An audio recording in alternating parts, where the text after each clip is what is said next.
ہاں بھائی نے سوال پوچھا ہے مرحوم ماں باپ کی نمازوں کا فدیے کا کیا طریقہ ہے۔ یہ بہت اہم سوال ہے، اس کو اچھی طرح سے جواب کو سمجھیں۔ لوگ کیا کرتے ہیں، والدین میں سے کسی کا انتقال ہو گیا تو ان کی ساری زندگی کی نمازیں کاؤنٹ کرتے ہیں کہ کون کون سی نمازیں انہوں نے نہیں پڑھی ہیں، پھر علماء کرام سے رابطہ کرتے ہیں کہ حضرت میرے والد کے ذمے مثال کے طور پر 3000 نمازیں تھیں، تو کیا شرعی طور پر ان کا فدیہ مجھ پہ دینا لازم ہے؟ مفتی صاحب جواب میں کہتے ہیں کہ اگر انہوں نے وصیت نہیں کی اور وراثت نہیں چھوڑی تو پھر آپ پر شرعاً لازم نہیں ہے۔ پھر بندہ یہ پوچھتا ہے مفتی صاحب سے، اگر میں خوشی خوشی یہ دینا چاہوں تو کیا میرے والدین کو فائدہ ہوگا؟ مفتی صاحب جواب میں کہتے ہیں ہاں، جملہ مکمل کریں، ہوگا۔ پھر جو پوچھنے والا ہے وہ کہتا ہے میرے ذمے لازم تو نہیں ہے، لیکن اگر میں دوں گا تو امید ہے میرے والدین سے عذاب ہٹ جائے۔ پھر اس کے دل میں یہ بات آتی ہے اگر نہیں دیا تو عذاب ہوتا رہے گا۔ تو بتاؤ دنیا میں کون ہے جو ماں باپ کو عذاب میں دیکھنا چاہے؟ اس کا نتیجہ یہ نکلتا ہے کہ عملی طور پر وہ یہی سمجھتا ہے کہ مجھے دینا ہے۔ نہیں آئی سمجھ میں بات؟ اور 4-4 5-5 ہزار نمازوں کا فدیہ 4-5 ہزار روپے نہیں ہوتا، جائیدادیں بک جاتی ہیں لوگوں کی۔ اس لیے میں جب یہ مسئلہ پبلک کو بتاتا ہوں تو میرا بتانے کا اسٹائل تھوڑا سا چینج ہوتا ہے، کیونکہ شریعت کے مزاج کے خلاف ہے۔ شریعت چاہتی ہے کہ والدین کی وراثت اولاد میں تقسیم ہو، وہ فائدہ اٹھائے اس وراثت سے۔ تو اگر یہ حدیث میں حکم ہوتا نا اس طریقے سے کہ ماں باپ مر جائیں تو تم نے ان کی نمازوں کا کفارہ دینا ہے، اگر ہوتا تو پھر تو آپ کے پاس دوسرا آپشن نہیں تھا۔ حدیث میں ایسا کوئی آرڈر ہے نہیں۔ تو اس لیے مسئلہ یہ ہے کہ اگر ماں باپ نے اپنی نمازوں کی وصیت کی ہے تو پھر جتنی جائیداد چھوڑی ہے اس میں 1/3 میں وہ وصیت پوری کی جائے گی، 1/3 میں، کیونکہ ان کو یہ رائٹ تھا کہ زندگی میں 1/3 یعنی 33.3% کی وہ وصیت کر سکتے تھے، وہ تو پھر آپ نے ویسے ہی کرنی ہے۔ لیکن اگر انہوں نے وصیت نہیں کی ہے تو پھر آپ صرف ان کے لیے دعائے مغفرت کریں، اور جو صدقہ خیرات کی ٹوٹی پھوٹی اللہ توفیق دے دے، کسی غریب مسکین کو کھانا کھلا دیا، کسی کو کنواں کھدوا دیا، جو نارملی کرتے ہیں اس سے آگے بڑھنے کی کوشش نہ کریں، اور اپنے اوپر ایک چیز مسلط نہ کریں کہ پتہ نہیں میرے ماں باپ نے نمازیں چھوڑی ہیں تو عذاب میں نہ ہو، بس دعائیں مغفرت کریں، اس سے زیادہ نہیں، کیونکہ شریعت ہمیں تنگی میں نہیں ڈالنا چاہتی۔ تو اب وہ چونکہ ان کی نمازیں گئیں، وہ اب جو ہے نا وہ سزا تو متعین ہے، اب دعائیں مغفرت کے علاوہ آپ کے پاس کوئی آپشن نہیں ہے، تو اب لاکھوں کروڑوں روپے اس میں دینے کی ضرورت نہیں ہے، اور یہ ٹینشن نہ لیں آپ، بس دعائیں مغفرت کریں ان کے لیے۔ سمجھتے ہو کہ نہیں سمجھتے؟ تو ہوتا ہی ہے نا کہ جب پریکٹیکلی کوئی مفتی پبلک میں رہتا ہے تو اس کو پتا ہوتا ہے کہ اس کے سائیڈ ایفیکٹ کیا ہیں۔ تو یہ بہت زیادہ لوگ حرج میں آئیں گے، کیونکہ نمازیں تو آج کل بہت سے لوگ شارٹ کر رہے ہیں۔ کون کون اپنے ماں باپ کی فدیے دیتا رہے گا ساری زندگی بیٹھ کے؟ وہ تو فدیوں میں ہی ساری آدھا ہو جائے گا بیچارہ، اتنی زکاتیں نکالے گا، اتنے فدیے دے گا کہ خود کل لوگوں سے فدیے لے رہا ہوگا۔ تو اس لیے اب آپ کے پاس سوائے توبہ استغفار کے کوئی آپشن نہیں ہے۔ تو اب وہ نمازیں چھوڑ دی، بس توبہ کرو، اللہ معاف کر دے، اللہ سے امید ہے آپ دعائیں جاندار طریقے سے کرو، اللہ سے امید ہے اللہ معاف کر دے گا، اور نارملی جو صدقہ خیرات ایصال ثواب کے لیے کر سکتے ہو وہ کرو۔ قضائے عمری کی نماز، اس زمانے میں بعض مذہبی اسکالرز نے یہ کہنا شروع کر دیا ہے کہ قضائے عمری لازم نہیں ہے، ہر گناہ توبہ سے معاف ہو جاتا ہے، تو نماز اگر قضا ہو گئی، جان کر کسی نے قضا کر دی تو اب توبہ سے معاف ہو جائے گی۔ اور وہ یہ دلیل دیتے ہیں کہ بھائی ہمارے پاس کوئی حدیث ایسی نہیں ہے جس میں پتا چلتا ہو کہ نمازیں جب ہزاروں لاکھوں آپ کے ذمے ہوں تو قضا پڑھنا بھی ضروری ہے، ایسی ہمارے علم میں کوئی حدیث نہیں ہے۔ یہ ان لوگوں کا دعویٰ ہے اور ان کی دلیل ہے جو کہتے ہیں کہ قضائے عمری لازم نہیں ہے، لیکن پوری امت کا اجماع رہا ہے ماضی میں کہ جب بھی آپ کے ذمے نماز قضا ہوگی آپ پر توبہ بھی لازم ہے اور نماز کی قضا لوٹانا بھی لازم۔ امام احمد ابن حنبل اس کے قائل ہیں کہ اگر آپ نے جان کے نماز قضا کر دی تو صرف توبہ کرنی پڑے گی، قضا نہیں کرنی پڑے گی، لیکن اس کی وجہ یہ نہیں ہے کہ قضا لازم نہیں ہے۔ وہ کہتے ہیں جب جان کے نماز قضا کر دی تو آپ اسلام سے ہی خارج ہو گئے، کافر ہو گئے، نکاح بھی ٹوٹ گیا۔ تو جب کافر سے مسلمان ہو گئے تو جس کافر نے نمازیں چھوڑی ہیں اس پہ نمازیں تھوڑی لازم ہوتی ہیں۔ تو وہ جو قول ہے نا کہ نماز جان کر قضا کی تو قضا لازم نہیں ہے، وہ ایک الگ قول کی بیس پہ ہے. وہ قول یہ کہ نماز جان کے چھوڑ دینے والا کافر ہے، تو ہم تو اس کو کافر نہیں سمجھتے، ورنہ 2-4 آدمی رہ جائیں گے جنت پہ جانے کے لیے. کیا خیال ہے بھائی؟ اور سارا دن تجدید نکاح ہی ہوتا رہے گا. آج فلاں نماز چھوڑ گئی، چل بھی دوبارہ نکاح پڑا، فلاں نماز چھوڑ گئی دوبارہ نکاح پڑا. مہر دے دے کے آدھا ہو جائے گا کہ نہیں ہو جائے گا؟ تو اس لیے ہم تو جمہور کے قول کو لیتے ہیں، امام ابو حنیفہ کے، امام شافعی کے، امام مالک کے قول کو لیتے ہیں کہ نماز جان کر قضا کر دینے سے کافر ہونے کے قریب تو ہو جاتا ہے لیکن کافر نہیں ہوتا. تو جب آپ اس قول کو لیتے ہیں تو پھر اس قول میں تو یہ ہے کہ جب آپ نے جان کے نماز چھوڑی تو آپ مسلمان ہی ہیں. اب جب آپ دوبارہ توبہ کریں گے تو توبہ بھی کرنی پڑے گی اور نمازیں لوٹانی بھی پڑیں گی. تو جو لوگ یہ دلیل دیتے ہیں نا کہ اس کی کیا دلیل ہے کہ اتنے سالوں کی نمازیں قضا پڑھانی پڑیں گی، قضا لوٹانی پڑیں گی، آپ ان سے پوچھا کرو کہ اس کی کیا دلیل ہے کہ نہیں لوٹانی پڑیں گی. دلیل ہمیشہ اس سے پوچھی جاتی ہے جو دعویٰ کرتا ہے. دیکھو نبی صلی اللہ علیہ وسلم نے فرمایا البینۃ علی المدعی، صحیح حدیث ہے یہ، والیمین علی من انکر. دلیل ہمیشہ اس کے ذمے ہے جو دعویٰ کرے، اور جو دعوے کا انکار کرے اس سے صرف قسم لی جائے گی، اس سے دلیل نہیں پوچھی جائے گی. میں مثال سے بات سمجھاتا ہوں، آپ لوگ کا دماغ حاضر ہے کہ نہیں ہے؟ مثال سے سمجھاتا ہوں. آپ کا نام کیا ہے؟ امیر حمزہ صاحب. میں نے کورٹ میں کیس کیا کہ امیر حمزہ نے مجھ سے 2 لاکھ روپے لے کے کھا گیا ہے، دے نہیں رہا. امیر حمزہ 2 لاکھ روپے لے کے مجھ سے کھا گیا، دے نہیں رہا. میں ان کو کورٹ میں گھسیٹ کے لے گیا. کورٹ نے پوچھا امیر حمزہ کیا تو نے مفتی صاحب سے 2 لاکھ روپے لیے؟ امیر حمزہ کہے گا کہ میں نے نہیں لیے. میں نے جج صاحب سے کہا جج صاحب اس سے پوچھو اس کے پاس کیا دلیل ہے کہ میں نے اس کو 2 لاکھ روپے نہیں دیے، اس کے پاس کیا دلیل ہے، گواہ پیش کرے کہ اس نے مجھ سے 2 لاکھ روپے نہیں لیے. جج نے اس سے پوچھنا شروع کر دیا بتا بھائی تیرے پاس کیا دلیل ہے کہ تو نے نہیں لیے. تو جج کو دماغی علاج کی ضرورت ہے یا نہیں ہے؟ ویسے تو ججوں کو ہوتی، استغفر اللہ، یعنی جج کو دماغی علاج کی ضرورت ہے یا نہیں ہے؟ اس سے پوچھ رہا ہے کہ تیرے پاس کیا دلیل ہے کہ تو نے نہیں لیے. ابے نہیں لینے کی دلیل نہیں ہوتی، دلیل اس پہ ہوتی ہے دیے. جج مجھ سے پوچھے گا تمہارے پاس کیا دلیل ہے کہ تم نے دیے، تم گواہ لے کر آؤ. میں کہوں میں جب دے رہا تھا میرے پاس گواہ تھوڑی تھے، اس کے بولو گواہ لے کر آئے کہ اس نے نہیں لیے. ابے نہیں لینے پہ دلائل نہیں ہوتے، دلائل اس پہ ہوتے ہیں کہ میں نے دیے. ہاں میں نے 2 گواہوں سے ثابت کر دیا، جمشید اور غفار کو میں لایا، میں نے 2 گواہوں سے ثابت کر دیا کہ جج صاحب یہ دونوں گواہی دے رہے ہیں کہ فلاں تاریخ کو اتنے بج کے اتنے منٹ پر اس کو میں نے 2 لاکھ روپے دیے ہیں. اب یہ دعوے کی نوعیت چینج ہو گئی، میں نے ثابت کر دیا. اب یہ جواب میں کہہ رہے جج صاحب میں نے وہ 2 لاکھ منگل کو واپس کر دیے تھے، جج صاحب میں نے وہ 2 لاکھ روپے منگل کو واپس کر دیے. اب جج مجھ سے پوچھ رہا ہے تمہارے پاس کیا دلیل ہے کہ واپس نہیں کیے. اب یہ الٹا سوال ہو جائے گا.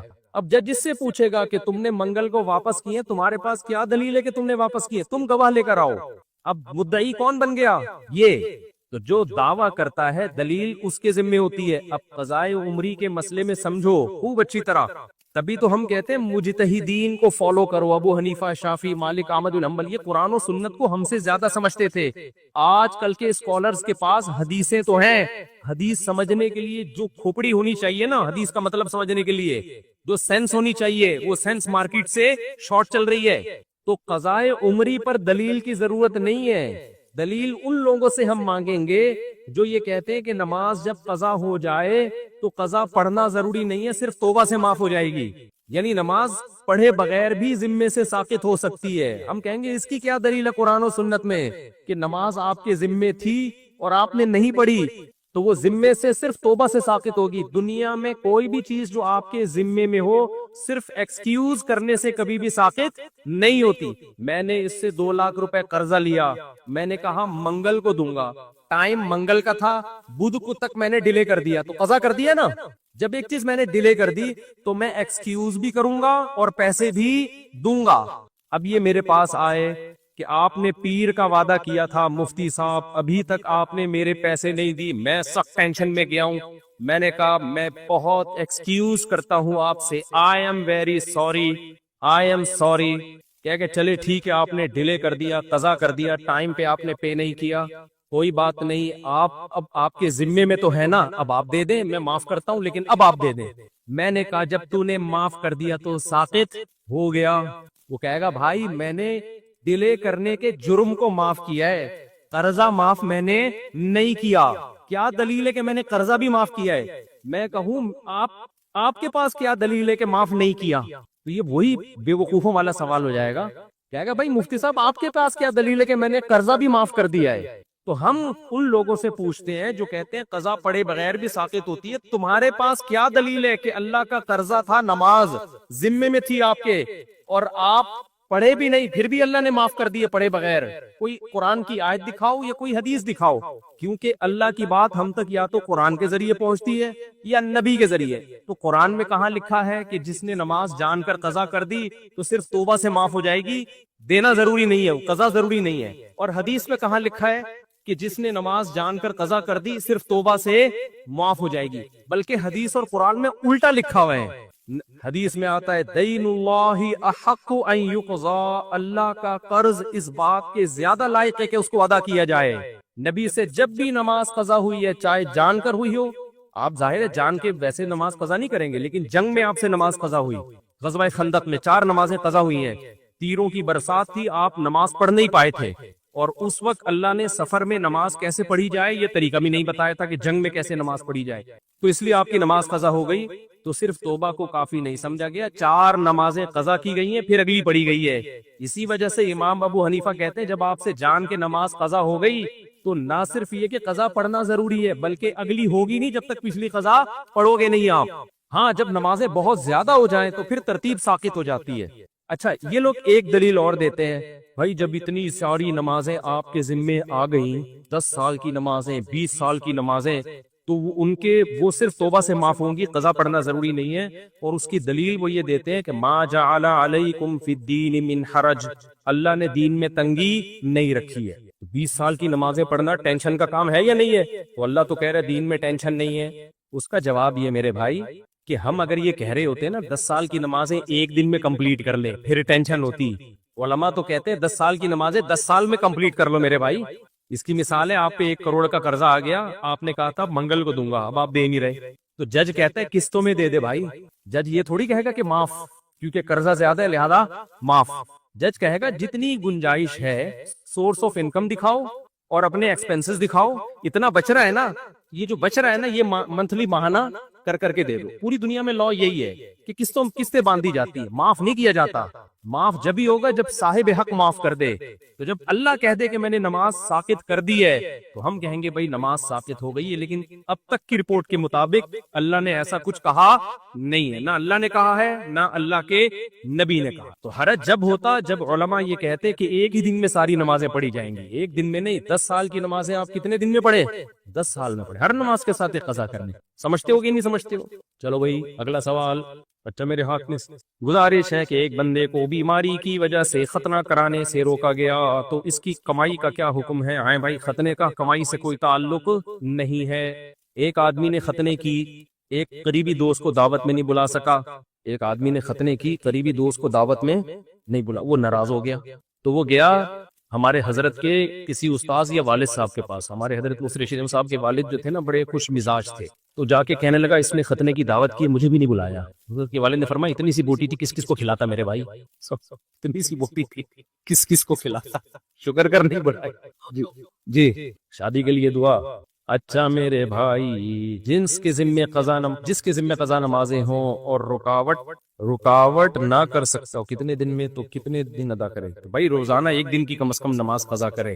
فجر کے ساتھ فجر پڑھ لے، ظہر کے ساتھ ظہر پڑھ لے. اس طرح کیا جنازے کے بعد شامل ہونے والے افراد کو کھانا کھلانا لازم ہے، بریانی وغیرہ؟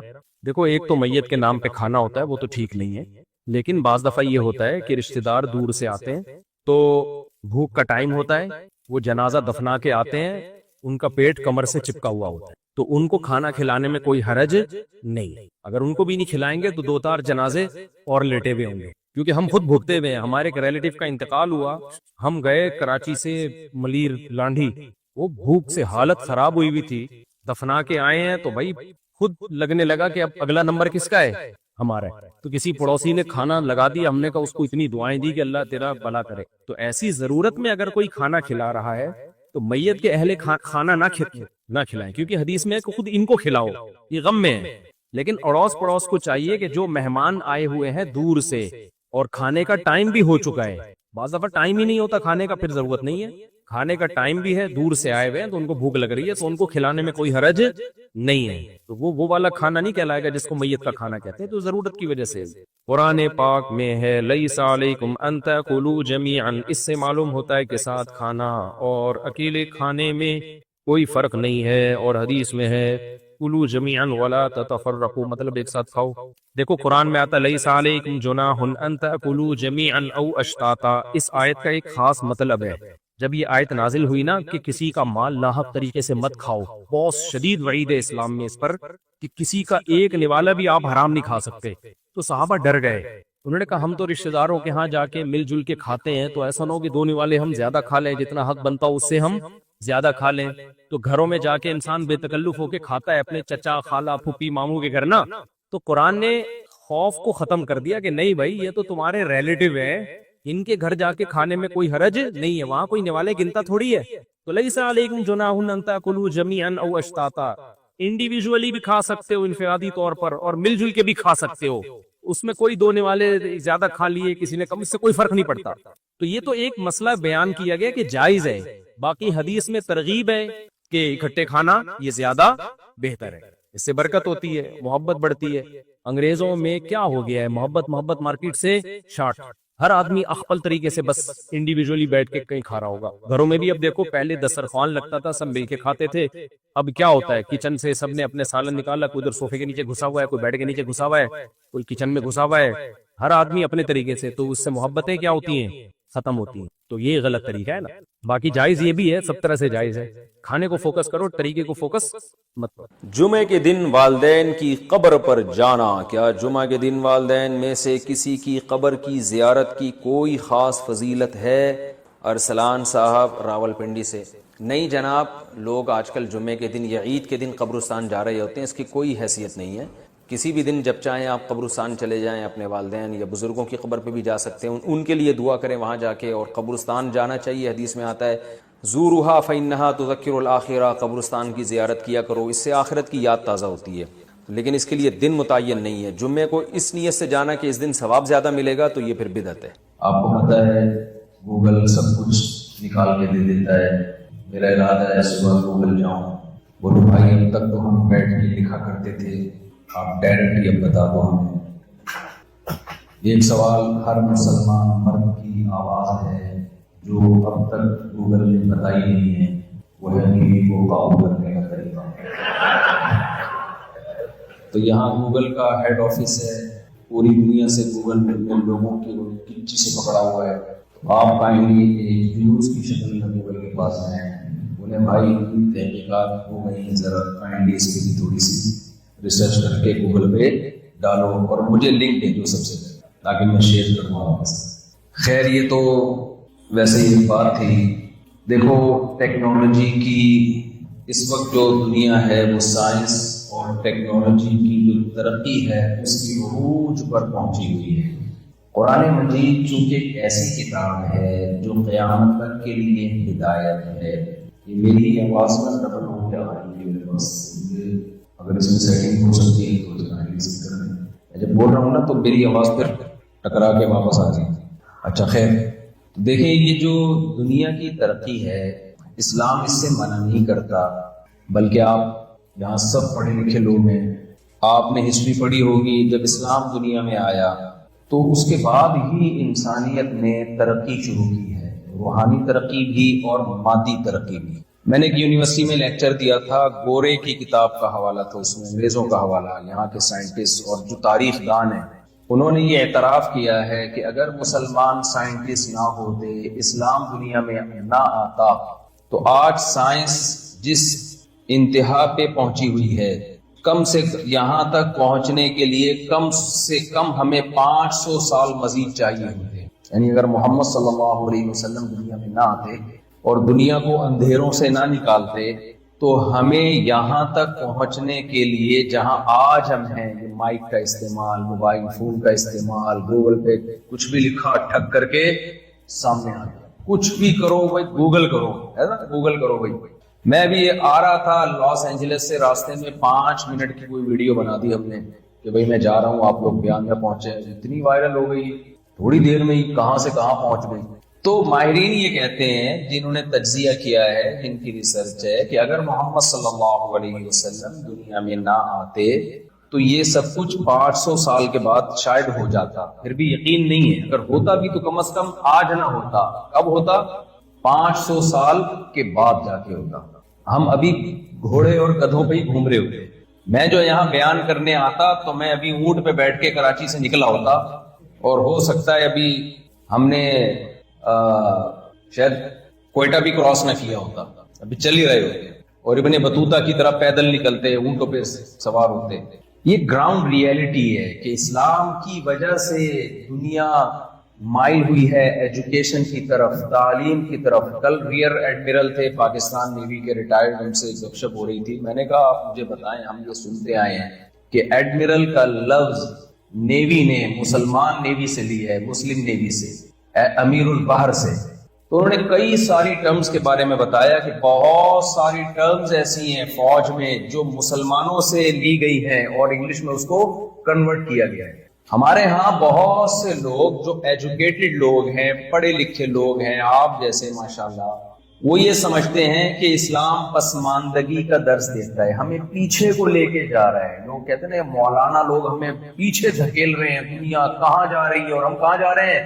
بجائے آگے جانے کے بجائے مذہب ہمیں پیچھے لے کے جا رہا ہے، پہاڑوں پتھروں کے دور میں لے کے جا رہا ہے. نکلو اس جہالت سے جو صدیوں سے چلی آ رہی ہے. کیا مذہب، کیا خدا، کیا نماز، کیا روزہ. او بھائی، دنیا بہت آگے چلی گئی.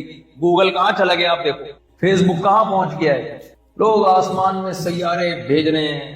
اکثر فیس بک پہ نا جو ریلز چلتی ہیں، اس میں آپ نے دیکھا ہوگا ایک کہ ویڈیو آتی ہے کہ امریکہ کے جو سائنسدان ہیں وہ ایک راکٹ بھیج رہے ہیں، سیارہ بھیج رہے ہیں خلا.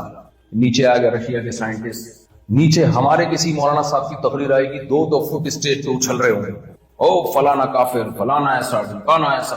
پھر نیچے آئے گا کوئی فرانس کا سائنٹسٹ کسی لیب میں بیٹھ کے کوئی ریسرچ کر رہا ہے، تحقیق کر رہا ہے، اور بتا رہا ہے بھائی ایسا یہ ہونے والا ہے، یہ ویکسین ایجاد ہونے والی ہے، یہ بیماری کا خاتمہ ہو جائے گا. پھر نیچے آپ جاؤ گے تو ملتان کے کوئی خطیب آئے گے. فیس بک اور میڈیا نے تو سب کھچڑی پکا دی نا، ایک ہی جگہ سب کو جمع کر دیا. تو لوگوں میں مذہب کا امیج یہ بنتا ہے کہ یار یہ دنیا کیا کر رہی ہے اور یہ مولانا لوگ کیا کر رہے ہیں، یہ پتہ نہیں کدھر کو لے کے جا رہے ہیں. تو مذہب کا، اسلام کا جو تصور، جو کانسیپٹ دماغ میں آتا ہے وہ یہ آتا ہے پسماندگی کی طرف. ہمیں پیچھے دھکیل رہا ہے مذہب، آگے لے جانے کے بجائے ہمیں کہاں لے کے جا رہا ہے؟ پیچھے. ہم مذہب پہ رہتے ہوئے آگے نہیں جا سکتے. یہ ایک وسوسہ دل میں پیدا ہوتا ہے. تو یہ بات خوب اچھی طرح سمجھ لیں.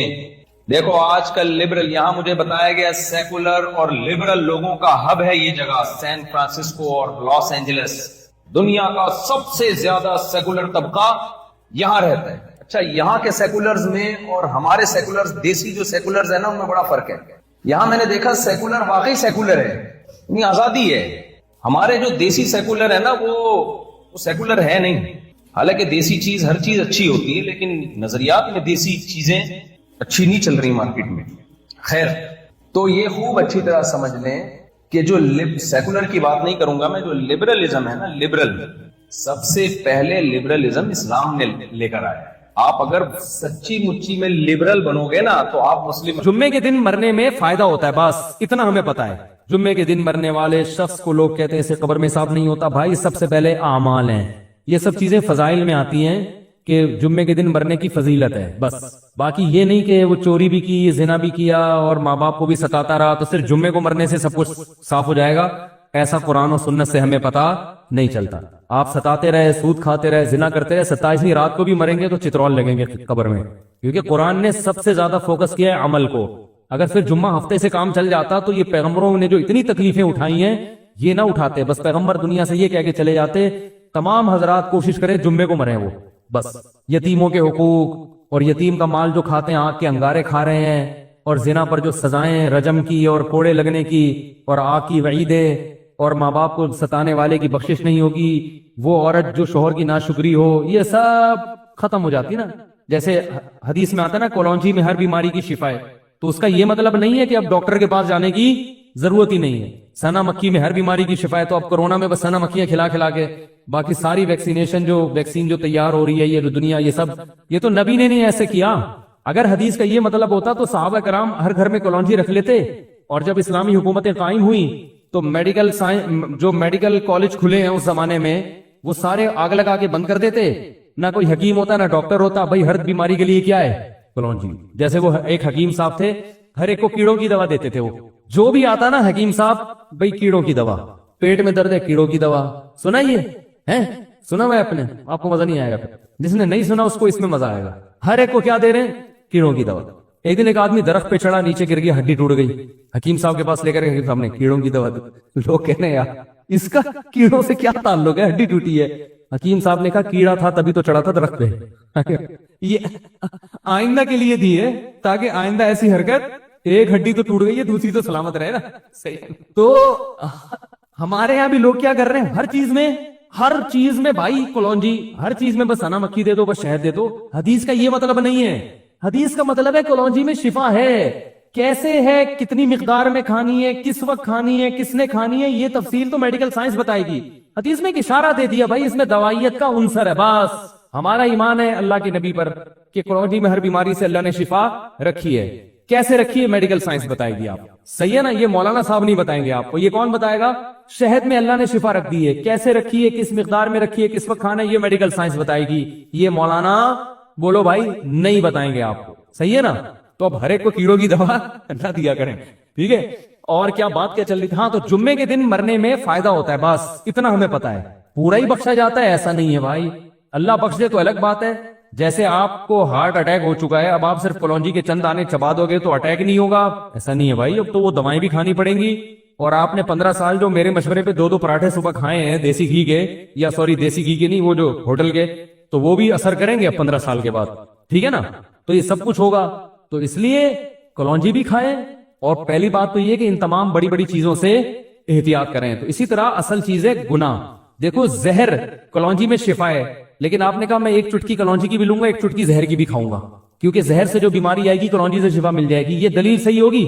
تو اسی طرح بھائی کلونجی میں شفا ہے, بشرطے کہ زہر سے بچے, نقصان دہ چیزیں نہ کھائے, پھر شفا ہے.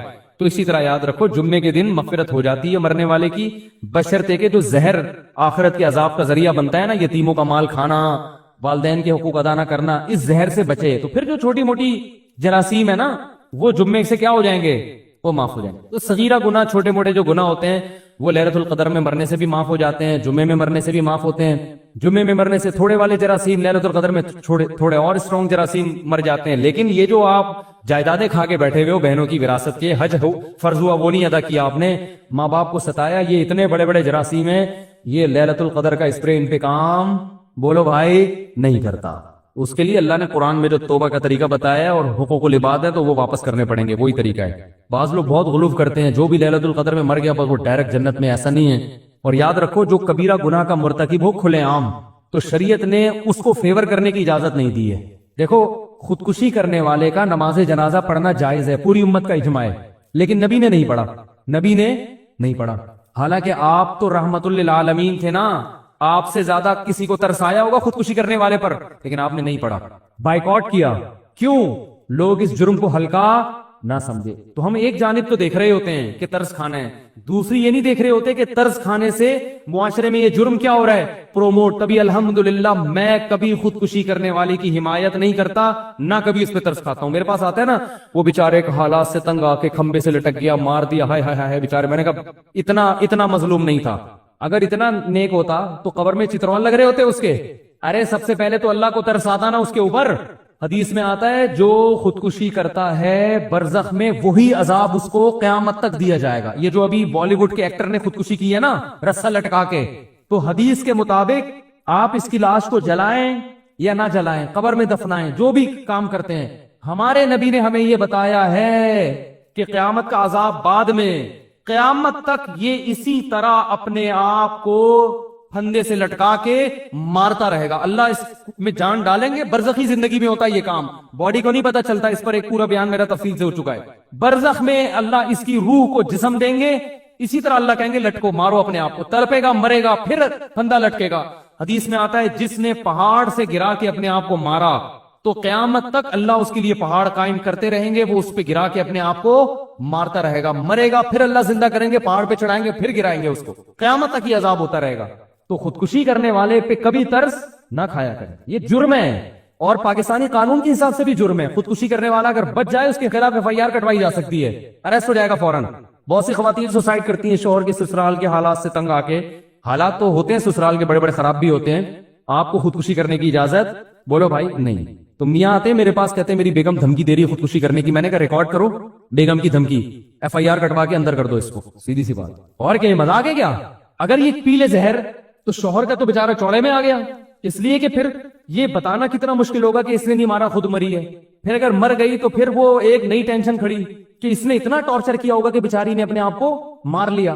تو کوئی بھی غم ہو آپ کو اپنے آپ کو قتل کرنے کی اجازت نہیں ہے. شوہر اتنا بڑا ظالم ہے, طلاق لو بھائی, اس سے خلا مانگو, گھر سے بھاگ جاؤ. اگر ظالم ہو ایسا نہ کو بھاگ جائے بلا وجہ, کوئی اتنا ٹارچر کر رہا ہے تو بھاگنے کا آپشن ہے آپ کے پاس, گھر سے بھاگ جائیں, آپ کہیں بھی جا کے پناہ لے لیں. مارنے کی اجازت نہیں, اپنے آپ قتل نہیں کر سکتے آپ. قتل کیا تو اللہ پھر جو لٹکائے گا نا وہ شوہر کے لٹکانے سے زیادہ ہوگا. تو مارنے کی اجازت نہیں ہے کیسے بھی غم ہو. اور پھر ان کو غم بھی نہیں ہوتے, کم وقتوں کے کھا رہے ہوتے ہیں صبح پراٹھے, بس ایک محبت ناکام ہو گئی تو لٹک گئے. چلو سسرال تو ٹینشن دیتا بھی ہے نا, اداکاروں کو کیا ٹینشن ہوتی ہے بھائی, تمہارے پاس عزت بھی ہے, تمہارے پاس دولت بھی ہے, تم نے چاند پہ زمینیں خرید کے رکھی ہوئی ہیں, یا خریدنے کی باتیں کر رہے ہو, مجھے نہیں پتا خریدی ہیں یا خریدنے کی باتیں تھی. تو اتنے آپ ہائی پروفائل آدمی ہو اور آپ غموں سے پتہ نہیں کون سے غم آپ کے لگ گئے کہ آپ لٹک کے ہلاک ہو گئے. اس کا مطلب آپ لوگوں میں عدم برداشت پیدا کر رہے ہو. نہیں آ رہی بات سمجھ میں؟ آپ لوگوں کو بزبان حال لٹکنے کی ترغیب دے رہے ہو, یا آپ نے جرم کیا ہے, اس لیے یہ آپ کی روح امن میں رہے, شانتی میں رہے, یہ بالکل ضرورت نہیں ہے. صرف آپ اتنا بول سکتے ہو بھائی کہ جو ہے نا یہ ہمیں افسوس ہوا کہ لٹک گئے, لیکن اچھا کام محترم نے نہیں کیا, اور اس سے لوگوں کے حوصلوں کو کیا کیا ہے, پست کیا ہے, نوجوانوں کو لٹکنے کی ترغیب دی ہے, غلط کیا. اگر یہ دوبارہ زندہ ہو کے آ جائے FIR کٹوا کے ہم تھانے میں بند کرائیں گے. اگر انڈیا کے لوگ اس طرح کے کمنٹس کریں نا تو ہم سلوٹ کریں ان کو, بالکل صحیح. انڈیا کے اداکاروں کو چاہیے, جتنے بالی ووڈ کے دوسرے ایکٹرز ہیں ان کو چاہیے کہ اس ایکٹر نے جب خودکشی کی ہے تو آپ کمنٹ میں یہ لکھیں کہ یہ اچھا کام نہیں کیا, کوئی اتنی بڑی ٹینشن نہیں تھی کہ جس پہ لٹکا جاتا, ہر ٹینشن کا حل بولو نا موجود ہے, اچھا کام نہیں کیا. اور اگر یہ محترم زندہ ہو کے دوبارہ آ گئے تو پولیس کو بتا کے فوراً کیا کرنا ہے ہم نے, کیونکہ جرم ایک تو اپنے آپ کو ہلاک کیا, آپ بھی تو ایک انسان ہو نا, تو انسانیت کے ناطے آپ پر لازم تھا کہ اپنی زندگی کی حفاظت کرتے. دوسرا, آپ نے لاکھوں لوگوں کو ترغیب دی ہے لٹکنے کی, کیونکہ اب آپ جتنے مرضی بیانات دیتے رہے خودکشی کے خلاف, نوجوان جو یہ لٹکتا ہوا منظر دیکھیں گے ان کے پاس ایک راستہ دکھا دیا آپ نے کہ یار اتنا بڑا آدمی جب لٹک سکتا ہے تو میرا غم تو اس سے بھی زیادہ ہے, اس کا غم میرے غم جیسا نہیں ہے. یہ اس کے پاس تو پیسہ بھی تھا اور شہرت بھی تھی اور جوانی بھی تھی, بیماری بھی نہیں تھی, سب کچھ تھا. میں تو بے روزگاری سے تنگ آیا ہوا ہوں, میرا تو ٹماٹر کا ٹھیلا بھی آج کل نہیں لگ رہا کوئی خرید رہا. میری تو اس کی تو گرل فرینڈ بھاگ گئی تھی, میری تو سچی مچی کی بیوی بھاگی ہوئی ہے. تو اس سے بڑے جس کو غم ہوں گے وہ کہے گا ہم تو آسانی سے لٹک سکتے ہیں. تو یہ ترغیب جرم کی دی کہ نہیں دی؟ اس لیے اللہ خودکشی کرنے والے پر ترس نہیں کھاتے, اللہ نے اس کے لیے اصول الگ بنایا ہے. تو اسی طرح خودکشی کرنے والے کا جنازہ مسلمان اگر ہو تو پڑھا جائے گا, مگر علاقے کے جو معزز لوگ ہوتے ہیں شریعت کا حکم ہے کہ وہ اس جنازے کا بائیکاٹ کریں. اسی طرح کوئی بڑا گناہ گار ہو, کھلے عام ہو, چھپ کے گناہ کرنے والے کا تو حکم ہے شریعت میں پردہ ڈالو, چھپاؤ, کیسے ہی بڑھاؤ. کھلے عام جرم کر رہا ہے تو پھر اسلام میں حکم یہ ہے کہ اس کو جنت میں پہنچانے کی کوشش بولو مت. کھلے عام زانی ہے, ڈاکو ہے, لاکھوں لوگوں کی جان لے لی اور مر گیا 27ویں رات کو, اب آپ کہہ رہے ہیں جنت میں جائے گا. یہ اس کا مطلب آپ لوگوں کے جذبات سے کھیل رہے ہیں. آپ یہ نہ کہیں کہ جہنم میں جائے گا, کیونکہ یہ تو اللہ ہی کو پتا ہے کہاں جائے گا, لیکن کم از کم یہ بھی نہ کہیں کہ جنت میں جائے. اگر برے الفاظ سے یاد نہیں کریں تو اچھے الفاظ سے بھی یاد نہ کریں. سمجھ رہے ہو کہ نہیں سمجھ رہے؟ وہ گورباچوف تھا نا جس نے افغانیوں کا خون کیا تھا, 16 لاکھ افغانی قتل کر دیے تھے اس نے رشیا کی جنگ میں. ارے جب روس افغانستان کی جنگ ہوئی ہے تو 16 لاکھ افغانیوں کا, یہ تو آن دا ریکارڈ ہے, باقی لاکھوں اس کے علاوہ ہیں جن کا کوئی ریکارڈ ہی نہیں ہے. افغانستان کو کھنڈر بنا دیا. تو ایک صاحب گورباچوف پہ ترس کھا رہے تھے کہ اللہ کرے مسلمان ہو جائے, قیامت کے دن میں اس کی بخشش کرواؤں گا. تو ایک پٹھان بیٹھا ہوا تھا, اس نے کہا گورباچوف ملے تو صحیح قیامت کے دن دیکھتا ہوں. واقعی صحیح کہہ رہا تھا. او بھائی 16 لاکھ انسان مار دیے, لاکھوں عورتوں کی عزتیں تباہ ہو گئی, قیامت میں ملے تو صحیح. دنیا میں تو کچھ نہیں کر سکتے, قیامت میں بھی چھوڑ دیں. واہ بھائی واہ, تو نہیں چھوڑیں گے, ملے گا چھوڑیں گے آپ لوگ. گورباچوف قیامت کے دن کہیں چھاؤں میں آ جائے بس, بولو تو ذرا سائڈ پہ آ, تو موسیٰ علیہ السلام نے فرعون کے بارے میں بد دعا کی تھی، بہت پہلے کوشش کی ہدایت پر آ جائے. اللہ نے کہا اے موسیٰ نرم لہجے میں بات کرنا. تو پہلی دعوت تو یہی ہے نرمی سے، قولا لہ قولا لینا، نرم بات کرنا. حالانکہ ہزاروں بچوں کا قاتل ہے لیکن اللہ چاہتے ہیں کہ توبہ کی توفیق مل جائے. اے موسیٰ نرم لہجے میں بات کرنا، شاید سدھر جائے. موسیٰ کلیم اللہ نرم لہجے میں بات کر رہے ہیں، ہر طرح سے فرعون کو سمجھا رہے ہیں میں تیرا خیر خواہ ہوں. فرعون نہیں مان رہا، کہہ رہے معجزے دکھاؤ. معجزے دکھا دیے. فرعون نے کہا جادو ہے، جادوگروں سے مقابلہ کرواؤں گا. مقابلہ کروا دیا. جادوگروں نے خود گواہی دے دی بھائی یہ معجزہ ہے، جادو نہیں ہے. جادوگروں کے ہاتھ پاؤں کاٹ کے لٹکا دیے. پھر بھی اللہ نے مہلت دی، توبہ کر لے اب. پھر اللہ نے مینڈکوں کا عذاب بھیجا، ٹڈیوں کا عذاب بھیجا، جوؤں کا عذاب، ہر طرح کے عذاب بھیجے. جب موسیٰ علیہ السلام دعا کرتے عذاب ٹل جاتا، دعا نہیں کرتے تو عذاب نہیں ٹلتا. صاف دکھا دیا وجاہدوا بہا واستیقنتھا انفسہم. اللہ فرماتے ہیں فرعون اور اس کے درباریوں کو یقین ہو گیا کہ یہ اللہ کا پیغمبر ہے، یہ جھوٹا نہیں ہے، پھر بھی انکار کرتے رہے. بالآخر جب ظلم انتہا ہوئی ہے نا تو پھر موسیٰ علیہ السلام نے بد دعا کی ہے اور ہارون علیہ السلام نے بھی ہاتھ اٹھائے، اے اللہ اب فرعون کو تباہ کر دے، اور پہلا دعا میں تجھ سے یہ مانگتا ہوں کہ اس کو اس سے ہدایت کی توفیق سلب کر لے. ربنا اطمس علی اموالہم واشدد علی قلوبہم. اے اللہ اس کے دل پہ مہر لگا دے، اس کو ایمان کی توفیق نہ ملے. ایسا نہ ہو کہ اتنی بدماشیاں کی ہیں اس نے، اب جب اس کی ہلاکت کا وقت آیا اور ہمارا وقت آیا کہ ہمیں ظلم سے نجات ملے، پتہ چلا یہ کلمہ پڑھ کے کیا ہو گیا؟ مسلمان. اور اللہ کا قاعدہ ہے کہ جب کوئی کلمہ پڑھ کے مسلمان ہو گیا 99 سال میں بھی تو اللہ پچھلا سب کیا کر دیتے ہیں؟ معاف. اے اللہ اب کلمہ پڑھنے تیرا اصول تو چینج نہیں ہو سکتا، کلمہ پڑھے گا تو نے تو معاف کرنا ہی کرنا ہے. میں یہ تو نہیں کہتا کہ اپنا اصول چینج کر لے، تو یہ تو نے کرنا نہیں ہے. موت سے پہلے جو توبہ کرے گا تو نے معاف کرنا ہے، یہ تو تیرا لگا بندہ اصول ہے، یہ اصول تو تیرا چینج نہیں ہو سکتا. اب میں یہ تو نہیں کہہ سکتا کہ فرعون کے حق میں یہ اصول چینج کر لینا، نہ یہ تو تیرا اصول ہے کہ مرنے سے پہلے جو توبہ کرے گا وہ توبہ قبول ہوگی، بشرطے کہ بالکل حالت نزع کی کیفیت میں نہ ہو. تو اب میں تجھ سے ایک دعا مانگ رہا ہوں، اب تو اس سے کلمے کی توفیق سلب کر لے، اس کے دل پر ایسی اسٹیمپ لگا دے کہ اس کلمے کے علاوہ سب کچھ اس کی زبان سے نکلے، کلمہ نہ نکلے، اس کو ایمان کی توفیق نہ ملے. تو بتاؤ موسیٰ علیہ السلام یہ جو دعا مانگ رہے ہیں تو کیا موسیٰ علیہ السلام ظالم تھے؟ ہے بھائی؟ کیا موسیٰ علیہ السلام چاہتے تھے کہ فرعون زبردستی جہنم میں جائے؟ وہ کسی کو جلتا ہوا دیکھ کے خوش ہونا چاہتے تھے؟ اگر آپ موسیٰ علیہ السلام کے بارے میں ایسے بدگمان ہو تو پھر یہ ایمان خطرے میں ہے نا. پیغمبر ہر لحاظ سے کامل ہوتا ہے، پیغمبر میں کوئی فالٹ بولو نہیں ہوتا. یہی موسیٰ علیہ السلام ہے جو اتنے مظالم سہنے کے باوجود فرعون کی ہدایت کی کوشش میں لگے رہے کہ اب آ جائے اب آ جائے اب آ جائے. وہ ہزاروں بچوں کے قتل کو بھی بھولنے کے لیے تیار تھے، ہزاروں لاکھوں عورتوں کی عزتیں لوٹی گئیں اس کے لیے بھی تیار تھے، معاف کر دیں گے، لیکن فرعون تیار نہیں تھا. اب جب آخری وقت ہے، ظلم حد سے بڑھ گیا ہے، تو موسیٰ علیہ السلام دعا مانگ رہے ہیں اللہ اس کے دل پہ مہر لگا دے، جب تک یہ دردناک عذاب نہ دیکھے اس وقت تک اس کو ایمان کی توفیق نہ ملے. کیونکہ جب عذاب دیکھے گا تو ایمان لانے سے فائدہ نہیں ہوگا، یہ اللہ کا اٹل فیصلہ ہے. عذاب دیکھنے کے بعد ایمان قبول نہیں. اللہ نے کیا فرمایا؟ اجیبت دعوتکما، اے موسیٰ اور ہارون تم دونوں کی دعا میں نے قبول کر لیے. اب فرعون پر کوئی نصیحت اثر نہیں کرے گی، اب میں اس کو ایمان لانے ہی نہیں دوں گا. تو یہ بھی ایک آپشن ہے بھائی، یہ بھی ایک انداز ہے، سمجھ رہے ہو نا؟ تو اسلام میں بیلنس ہے. بعض لوگ اس طرف ہو جاتے ہیں، بعض اتنے سخت دل ہو جاتے ہیں کہ وہ کہتے ہیں پہلی دفعہ میں ہی ڈنڈا لے کے چڑھ جاؤ. وہ مولانا طارق جمیل صاحب اگر کسی حاکم سے ملنے جا رہے ہیں تو اس کو بھی اعتراض کہ علماء تو حکومت کے پاس نہیں جاتے تھے، وہ موسیٰ علیہ السلام تو فرعون جیسے ظالم کے پاس گئے ہیں، تو مولانا طارق جمیل صاحب وزیر اعظم کے پاس نہیں جا سکتے. تو ایک طرف غلو ہو جاتا ہے اور بعض دفعہ دوسری طرف غلو ہو جاتا ہے. اتنے میٹھے بن جاتے ہیں کہ ایک آدمی ظلم کر رہا ہے تو بددعا کرنے کو بھی حرام کہتے ہیں کہ نا نا نا نا نا نا، اور کوشش کرتے ہیں لیلۃ القدر میں مروا کے اس کو کہاں بھیجیں؟ جنت میں بھیجیں. لیلۃ القدر میں مرا جنت میں جائے گا، لیلۃ القدر میں مرا جنت میں جائے گا. او بھائی یہ جنت میں چلا گیا تو ان ہزاروں لوگ جو ہے نا ان پہ ترس کھاؤ. تو موسیٰ علیہ السلام فرعون سے دشمنی نہیں تھی، اپنی قوم سے محبت تھی. فرعون سے دشمنی میں نہیں بددعا کر رہے تھے فرعون کے خلاف، اپنی قوم سے محبت میں غیرت کی وجہ سے دعا کر رہے تھے کہ اللہ یہ جنت میں چلا گیا تو میری قوم کے جو جذبات ہے نا، جو ہزاروں صدیوں سے یہ ظلم کر رہا ہے، ہمارے جذبات کو ٹھیس پہنچے گی. ہم بھی تو تیرے بندے، کچھ ہمارا بھی خیال کر لے. ہم چاہتے ہیں کہ لٹکے کم وقتی ہے. تو یہ بھی غیرت ہوتی ہے بھائی.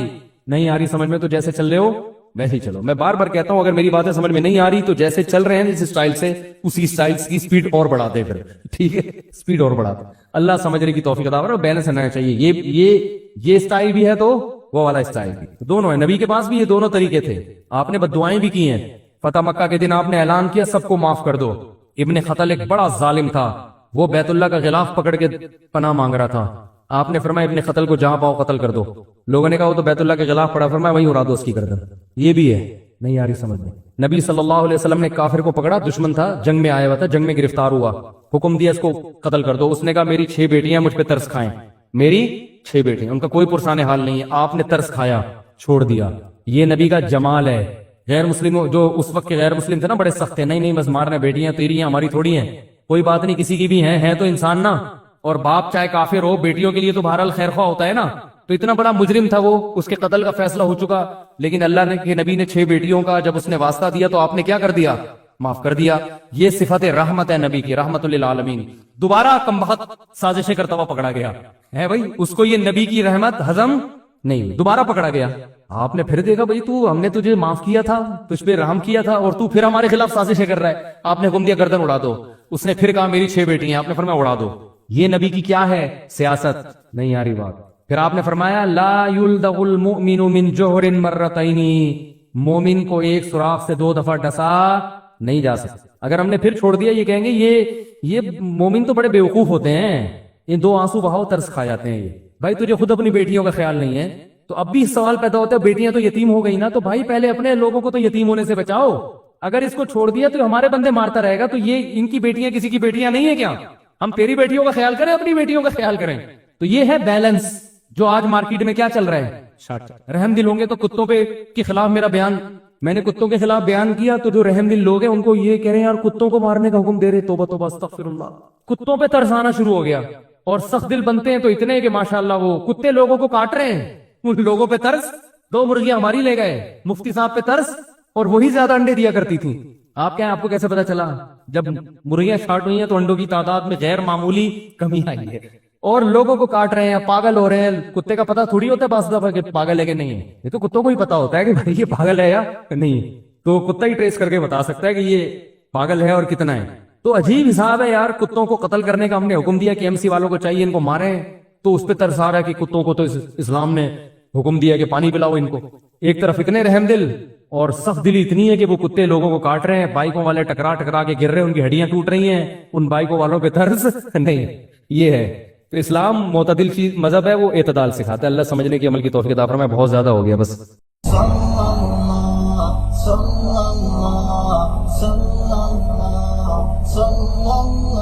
بسم اللہ الرحمن الرحیم. رسول اللہ صلی اللہ علیہ وسلم نے ارشاد فرمایا ان من افضل ایامکم یوم الجمعہ فاکثروا علی الصلاة فیہ فاکثروا من الصلاة فیہ. فرمایا تمہارے دنوں میں سب سے بہترین دن جمعہ کا دن ہے, اس لیے اس دن مجھ پہ کثرت سے درود پڑھا کرو. فإن صلاتکم معروضۃ علی, اس لیے کہ تمہارا درود مجھ تک پہنچایا جاتا ہے. صحابی نے پوچھا یا رسول اللہ کیف تعرض علیک صلاتنا وقد ارمت, ہمارا درود آپ تک کیسے پہنچایا جائے گا جبکہ آپ جب دنیا سے جائیں گے, قبر میں جسم آپ کا ختم ہو جائے گا, تو ہمارا درود آپ تک کیسے پہنچے گا؟ تو آپ صلی اللہ علیہ وسلم نے فرمایا ان اللہ حرم علی الارض اجساد الانبیاء, اللہ تعالیٰ نے پیغمبروں کے جسموں پر زمین پر پیغمبروں کے جسموں کو حرام کر دیا. زمین کسی پیغمبر کے جسم کو کبھی ختم نہیں کرتی. تو یہ بھی امت کا اجماعی عقیدہ ہے کہ جتنے بھی انبیاء ہیں ان کے جسم بالکل سلامت رہتے ہیں. شہداء میں تو یہ بہت زیادہ مشاہدہ ہوتا ہے, بہت سارے شہداء کے جسم سلامت رہتے ہیں. تو ایک اور حدیث میں آپ صلی اللہ علیہ وسلم نے فرمایا من صلی علیہ صلاۃ صلی اللہ بہا عشرہ, جس نے مجھ پر ایک دفعہ درود بھیجا. درود کہتے ہیں نبی صلی اللہ علیہ وسلم کے لیے اللہ تعالیٰ سے خصوصی رحمت کی دعا کرنا. ایک ہوتا ہے عام دعا, کسی کے لیے بھی رحمت. صلاۃ کہتے ہیں خصوصی رحمت جو اللہ اپنے خاص بندوں پہ کرتا ہے. اس لیے صلاۃ کا جو لفظ ہے نا, یہ درود اور صلاۃ یہ پیغمبر کے علاوہ کسی کے لیے جائز نہیں ہے, کیونکہ یہ صلاۃ خاص کس کے خاصہ ہے, یہ پیغمبروں کا. اس لیے ہم اللہم صلی علی محمد تو کہہ سکتے ہیں، لیکن یوں نہیں کہہ سکتے اللہم صلی علی فلان. تو وہ صلی جو ہے نا، صلاۃ، یہ خاص قسم کی رحمتیں ہوتی ہیں جو اللہ پیغمبروں پر بھیجتے ہیں. تبھی قرآن میں آتا ہے اولئک علیہم صلوات من ربہم ورحمہ، کہ جو لوگ صبر کرتے ہیں ان پر اللہ کی خصوصی رحمتیں بھی ہیں اور رحمت بھی ہے. تو پتہ چلا صلاۃ اور رحمت میں فرق ہے. صلاۃ اعلیٰ قسم کی رحمتوں کو کہتے ہیں. تو آپ صلی اللہ علیہ وسلم نے فرمایا جس نے میرے لیے ایک مرتبہ رحمت کی دعا کی، درود شریف پڑھا میرے لیے، تو اللہ اس پر 10 رحمتیں بھیجتے ہیں. اور جمعہ کے دن زیادہ فضیلت ہے درود شریف پڑھنے کی. البتہ یہ جو جمعہ کے دن میں حدیث مشہور ہے کہ 80 سال کے گناہ معاف ہوتے ہیں جمعہ کے دن درود پڑھنے سے، یہ حدیث سند کے لحاظ سے کمزور ہے. لیکن یہ جو میں نے حدیث پڑھی کہ جمعے کا دن سب سے بہتر دن ہے، فَأَكْثِرُوا عَلَيَّ مِنَ الصَّلَاةِ فِيهِ، لہذا اس دن مجھ پہ کثرت سے درود پڑھا کرو، یہ بالکل صحیح حدیث ہے. تو جمعہ کے دن درود شریف کی اضافی فضیلت ہے. آج چونکہ جمعہ کا دن ہے تو اس لیے میں نے کہا کہ اس بارے میں تھوڑی سی بات کروں. ایک اور حدیث میں آتا ہے رسول اللہ صلی اللہ علیہ وسلم نے فرمایا لا تجعلوا قبری عیدا وصلوا علی فإن صلاتکم تبلغنی حیث کنتم.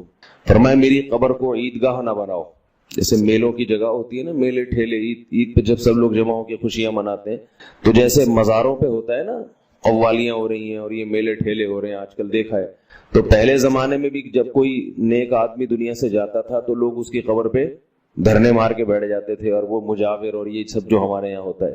تو آپ صلی اللہ علیہ وسلم نے منع کیا کہ میری قبر کے ساتھ یہ کچھ مت کرو، البتہ مجھ پہ درود پڑھا کرو، اور فرمایا کہ تم جہاں سے بھی درود پڑھو گے یہ مجھ تک پہنچے گا. اور حدیث میں رسول اللہ صلی اللہ علیہ وسلم نے فرمایا ما من احد یسلم علی الا رد اللہ علی روحی فارد علیہ، کہ جب بھی کوئی مجھ پر سلام بھیجتا ہے اللہ میری روح کو میرے جسم میں لوٹاتے ہیں اور میں اس کے سلام کا جواب دیتا ہوں. اب یہ کیسے ہوتا ہے؟ چونکہ یہ برزخ کی زندگی میں ہے، لہذا اس کی کیفیات میں اور گہرائی میں جانے کی اجازت نہیں ہے. جیسے اللہ بہتر سمجھتے ہیں یہ ہوتا ہے، اس کی حقیقت کا ہمیں علم پوری طرح نہیں ہے، برزخی زندگی ہے. اور حدیث میں آتا ہے رسول اللہ صلی اللہ علیہ وسلم نے فرمایا کہ رغم انف رجل ذکرت عنده فلم يصلی علی، اس شخص کی ناک خاک آلودہ ہو جائے جس کے سامنے میرا نام لیا جائے، میرا تذکرہ ہو اور وہ مجھ پہ درود نہ پڑے. ایک اور حدیث میں آپ صلی اللہ علیہ وسلم نے فرمایا البخیل من ذکرت عنده فلم يصلی علی، وہ شخص کنجوس ہے، بخیل ہے جس کے سامنے میرا نام آئے اور مجھ پہ درود نہ پڑے. یعنی اتنی بڑی شخصیت اور اتنے بڑے محسن اعظم کا تذکرہ آ رہا ہے اور اس کی زبان سے دعا بھی نہیں نکلتی، تو اس سے بڑا کنجوس دنیا میں کون ہو سکتا ہے. ایک اور حدیث میں آپ صلی اللہ علیہ وسلم نے ایک شخص کو دعا مانگتے ہوئے دیکھا جس نے درود شریف پڑھے بغیر دعا شروع کر دی. تو آپ صلی اللہ علیہ وسلم نے فرمایا اس نے دعا میں جلدی کی ہے. پھر فرمایا تم میں سے جب کسی شخص کو دعا مانگنی ہو تو پہلے اللہ کی حمد و ثنا پڑھے، پھر مجھ پر درود بھیجے. قرآن مجید میں بھی اللہ نے حکم دیا ان اللہ وملائکتہ یصلون علی النبی، کہ اللہ اور اس کے فرشتے، اللہ بھی رحمت بھیجتے ہیں اور فرشتے بھی رحمت کی دعا کرتے ہیں. یا ایھا الذین آمنوا صلوا علیہ وسلموا تسلیما، اے ایمان والو تم بھی محمد صلی اللہ علیہ وسلم پر درود بھیجا کرو اور سلام بھیجا کرو. درود اور سلام میں فرق یہ ہے کہ درود اللہ کی رحمت اور سلامت کہتے ہیں کہ ہر برائی سے، ہر مشکل سے، ہر مصیبت سے بچائیں. تو کمال جبھی ہوتا ہے جب اللہ ہر شر سے بچا لیں اور اضافی رحمتیں بھی بھیجیں. تو علماء نے درود شریف کی حکمتوں میں لکھا ہے کہ درود شریف جو اللہ نے ہمیں پڑھنے کا حکم دیا، اس کی بنیادی وجہ تو سب کو معلوم ہے کہ سب سے زیادہ احسانات اس کائنات میں اللہ کے بعد کس کے ہیں؟ محمد صلی اللہ علیہ وسلم. تو آپ صلی اللہ علیہ وسلم کے احسانات سب سے زیادہ ہیں انسانیت پر. انسان کو انسان آپ صلی اللہ علیہ وسلم نے بنایا، اور اہل اسلام تو سب سے زیادہ ان احسانات کے تلے دبے ہوئے.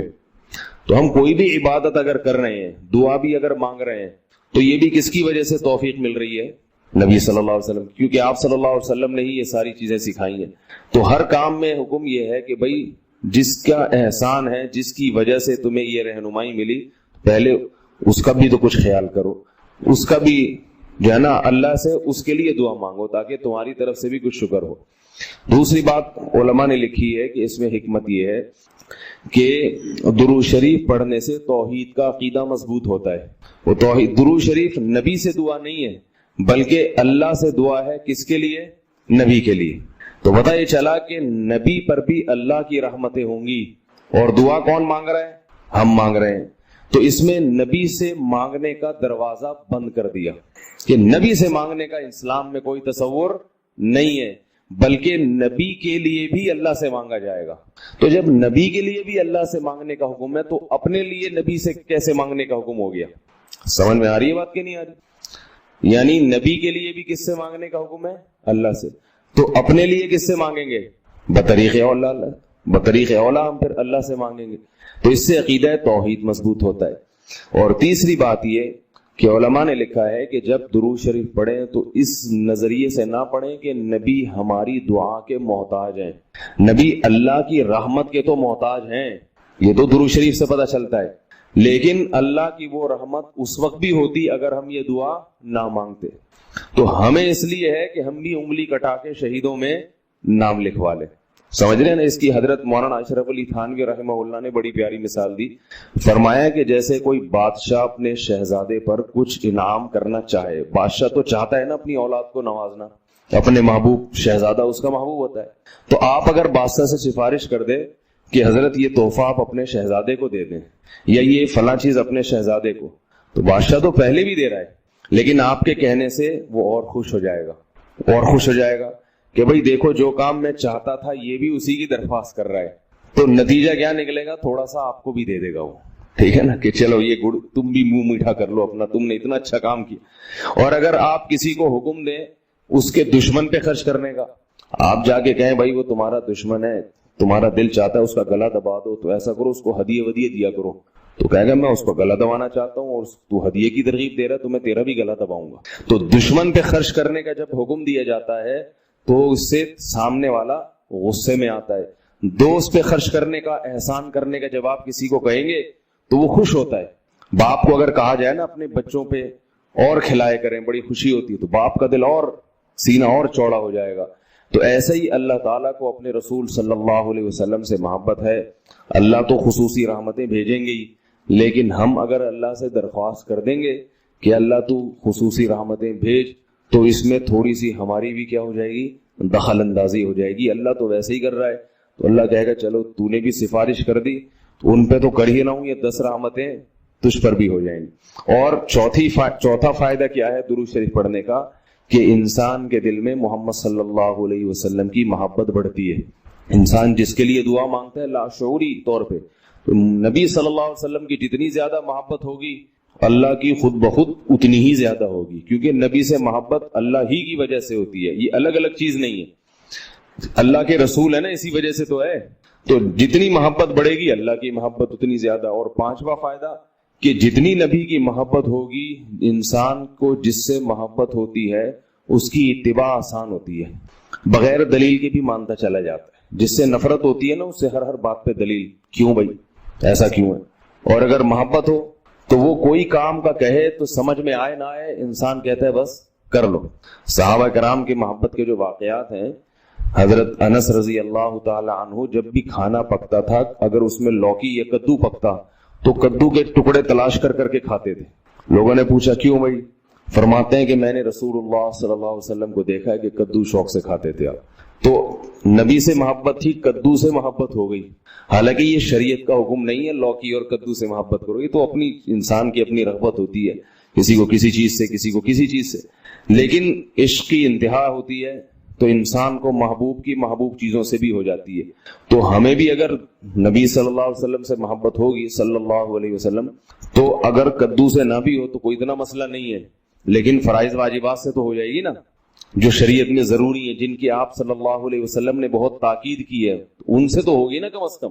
محبت نہیں ہے تو ہر وقت بیٹھ کے لوچی کی تلاش, داڑھی تک نہیں رکھے گا. داڑھی کا سمجھاؤ تو کہ بھائی کیوں بھائی, پھر یہ سمجھاؤ کہ بھئی آپ صلی اللہ علیہ وسلم کے اخلاق ایسے تھے, نہیں میری سمجھ بھی نہیں آتے, ایسے کیسے اخلاق بنائے جا سکتے ہیں خادموں کے ساتھ. تو محبت ہو جاتی ہے تو سارے کام آسان ہو جاتے ہیں. تو درود شریف پڑھنے کا ایک فائدہ یہ بھی ہے. تو اس لیے ہمت کر کے علماء نے جو ایک نصاب بتاتے ہیں نا، روزانہ 100 دفعہ صبح 100 دفعہ شام. ویسے تو سب سے بہتر درود ابراہیمی ہے جو نماز میں ہم پڑھتے ہیں، آپ صلی اللہ علیہ وسلم نے سکھایا ہے. یہ نہ ہو مشکل لگے تو اتنا کر لو صلی اللہ علیہ وسلم. صحیح ہے نا؟ یہ 100 دفعہ پڑھ لیں، کتنا ٹائم لگتا ہے اسے؟ صبح 100 دفعہ پڑھ لیا، 100 دفعہ شام کو پڑھ لیا. اور اگر پورا ہفتہ توفیق نہیں ملتی تو کم از کم جمعہ ہی کے دن پڑھ لے انسان. سمجھ رہے بات کو؟ نہیں سمجھ رہے بھائی؟ مرحلہ نہیں آ رہی؟ ٹھیک ہے، جمعہ کا دن پڑھ لے انسان، اس میں زیادہ فضیلت ہے. اور یہ جو درود شریف ہے نا، یہ صلی اللہ علیہ وسلم پورا پڑھنا چاہیے. میں کل بھی بیان میں کہا تھا نا، ساشے آ رہے ہیں ہر چیز کے، تو جیسے سلام کے ساشے نا، سلام کرنا ہو نا، اتنی سی آواز آتی ہے بس. تو درود شریف بھی حضور صلی اللہ علیہ وسلم نے فرمایا. لوگ کیا کہتے ہیں؟ حضور صلی اللہ علیہ وسلم نے فرمایا. بھائی صلی اللہ علیہ وسلم بول دو پورا. لکھنے میں بھی علماء نے بیان کیا ہے کہ مجلس میں، کسی مجلس میں جب آپ صلی اللہ علیہ وسلم کا نام آئے تو کم از کم ایک دفعہ درود شریف پڑھنا واجب ہے. بار بار واجب نہیں ہے، بار بار افضل ہے. مجلس میں جب ایک دفعہ نام آیا تو پہلی دفعہ بہرحال واجب ہے. یا